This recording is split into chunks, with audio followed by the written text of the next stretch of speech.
আসসালামু আলাইকুম। সিসিইআর মডেল কলেজের অনলাইন ক্লাসে সকলকে স্বাগত জানাচ্ছি। আমি আশরাফুর রহমান শাওন। আমাদের আজকের ক্লাসে আমরা ন্যারেশন চেঞ্জ নিয়ে আলোচনা করব।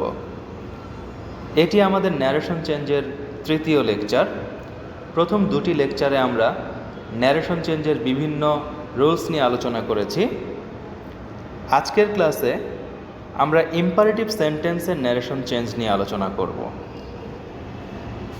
ইম্পারেটিভ সেন্টেন্স মানে হলো আদেশ, উপদেশ, অনুরোধ অথবা নিষেধমূলক বাক্য।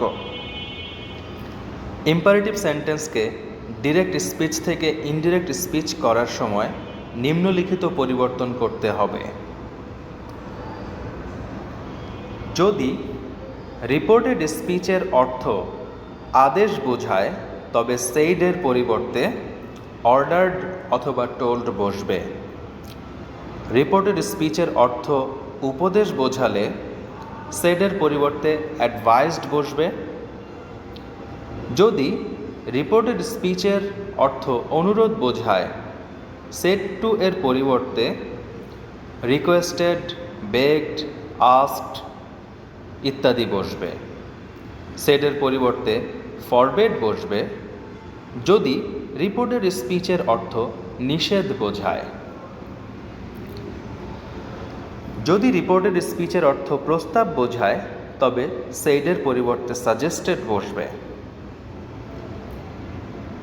এরপরে দেখা যাচ্ছে ইনভার্টেড কমা উঠে গিয়ে টু বসে। টু এর পর ভার্ব ওয়ান এবং অন্যান্য বিষয়াদি বসবে। বাক্যটি নেগেটিভ হলে টু না বসে নট টু বসবে। তবে অবশ্যই খেয়াল রাখতে হবে টু এর পরে আমাদের ভার্বের প্রেজেন্ট ফর্ম বসাতে হবে। রিপোর্টেড স্পিচ প্লিজ দ্বারা শুরু হলে প্লিজটি উঠে যাবে। এবারে আমরা কিছু উদাহরণ পড়ব। He said to me, do not run in the সান। এটি একটি উপদেশমূলক বাক্য, তাই এখানে সেড টু উঠে গিয়ে অ্যাডভাইসড বসবে এবং ইনডিরেক্ট স্পিচটি হবে he advised me not to run in the sun. দ্বিতীয় উদাহরণে আমরা দেখতে পাচ্ছি father said to me, memorize it now. এখানে এটি একটি আদেশমূলক বাক্য, সুতরাং এখানে সেড টু উঠে গিয়ে অর্ডার্ড বসেছে এবং ইনডিরেক্ট স্পিচে আমরা দেখতে পাচ্ছি father ordered me to memorize it then. সুপ্রিয় শিক্ষার্থীবৃন্দ, আমরা প্রথম লেকচারেই আলোচনা করেছি নাও থাকলে দেন বসে, সুতরাং এখানেও নাওয়ের পরিবর্তে আমরা ইনডিরেক্ট স্পিচে দেন বসালাম। এরপরে imperative sentence beginning with let. এর মানে হলো লেট যুক্ত সেন্টেন্সকে ইনডিরেক্ট স্পিচ থেকে ডিরেক্ট স্পিচ থেকে ইনডিরেক্ট স্পিচ করার সময় নিম্নলিখিত পরিবর্তনগুলো করতে হবে। লেটের পর সিঙ্গুলার থাকলে সেডের পরিবর্তে টোল্ড, ইনভার্টেড কমা উঠে গিয়ে দ্যাট বসবে। সাবজেক্ট এর পর মাইট অথবা মাইট বি অ্যালাউড টু বসে, অর্থাৎ গঠনটি হবে এমন that plus subject plus might plus verb one এবং আদার্স। উদাহরণে আমরা দেখতে পাচ্ছি Joynal said to me, let me read history.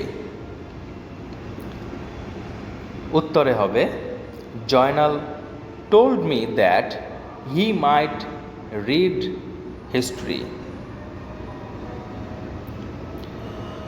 এবারে লেটের পরে প্লুরাল থাকলে সেড টু এর পরিবর্তে প্রপোজড অথবা সাজেস্টেড বসবে।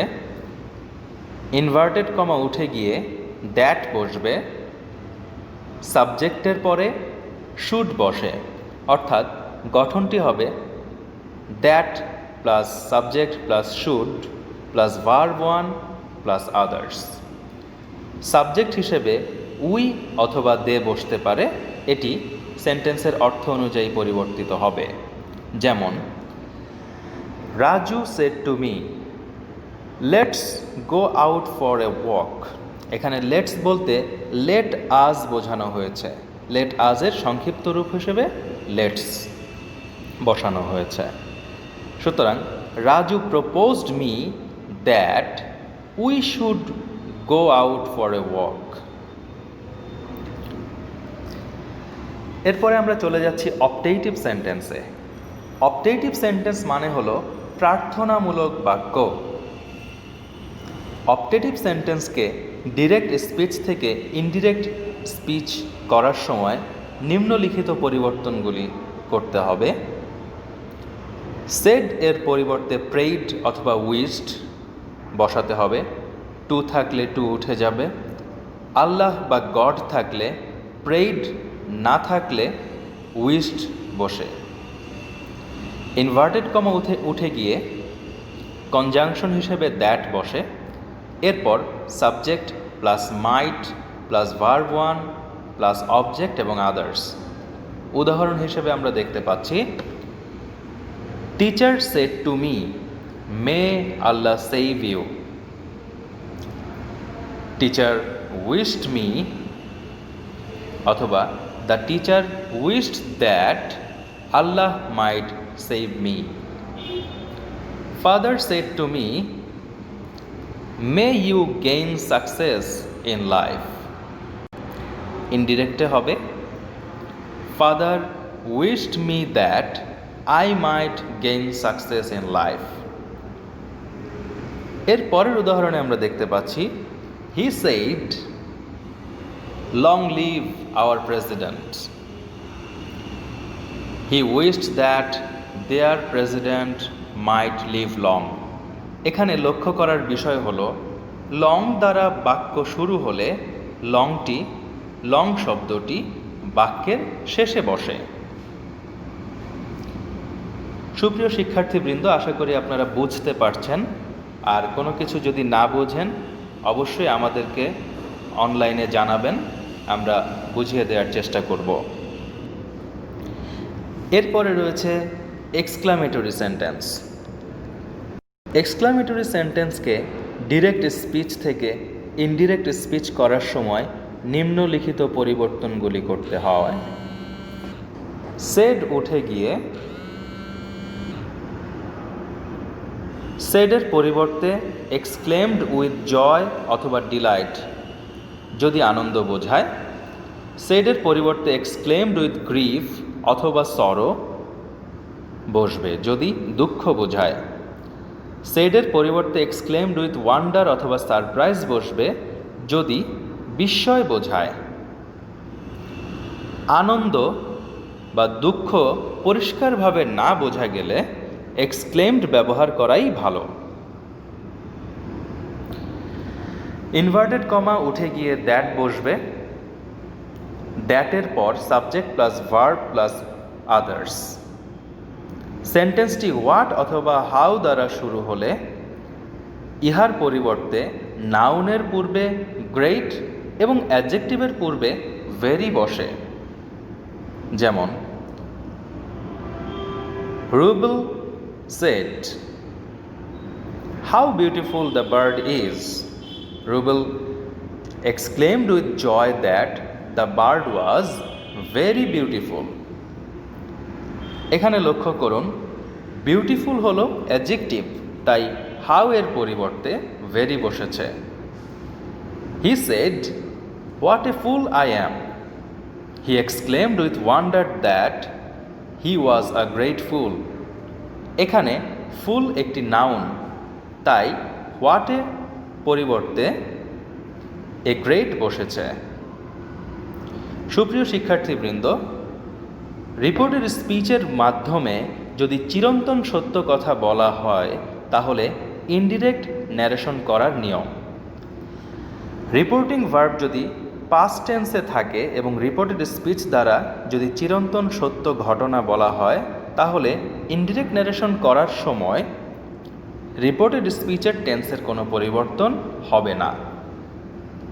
যেমন, Sunita said to her brother, the sun rises in the east.